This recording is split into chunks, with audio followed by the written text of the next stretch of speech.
تساہل۔ دوستو، یہ تساہل کیا ہے؟ بعض ماہرین نے تساہل کی 3 اقسام کی نشاندہی کی ہے۔ اپنی ذات کی بھلائی، ترقی اور کامیابی کے معاملے میں تساہل، اپنی زندگی، معیشت، گھر، کاروبار، سماج کے معاملات سے متعلق عام کاموں میں تساہل اور کاہلی والا رویہ، دوسروں کے معاملے میں غیر ذمہ دارانہ رویہ۔ نمبر 1، اپنی ذات۔ کچھ لوگ باصلاحیت اور حسمند ہوتے ہیں مگر اپنی زندگی کا نصب العین اور مقصد کا تعین نہیں کرتے۔ کھلی آنکھوں سے کامیابی کا خواب دیکھتے ہیں اور تصورات میں ہی لطف لیتے رہتے ہیں، مگر عمل کی دنیا سستی اور کاہلی کا شکار ہو جاتے ہیں۔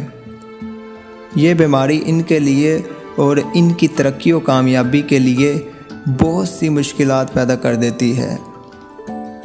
نمبر 2، زندگی کے معاملات۔ گھر کے کام کاج، معاملات، دفتر کے امور، فائلیں وغیرہ، سماج کے تقاضے اور شرکت کے معاملے ہم سستی اور کاہلی کا شکار ہو جاتے ہیں۔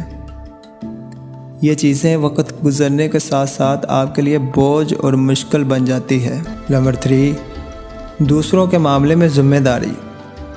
آپ اپنی ذات کو نقصان پہنچانے کے ساتھ ساتھ دوسروں کے معاملے میں غیر ذمہ دارانہ رویہ اختیار کرتے ہیں۔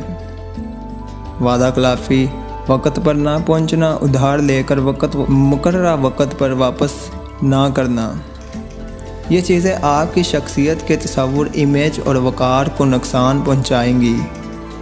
تو دوستو، یہ وہ چیزیں جو ہماری روزمرہ زندگی میں ہوتی ہے، جو کہ ہمارے معاشرے میں عام ہے، اس سے ہم کیسے جان چھڑوائیں؟ صرف ایک ہی حل ہے، وہ اگر ہم اپنی ذات کے لیے اچھے کام کر لیں اور اپنی سیلف رسپیکٹ رکھیں اور عزت و شفقت کے ساتھ اپنی زندگی گزاریں، تب ہم خود ہی اپنے آپ میں بہتری محسوس کریں گے۔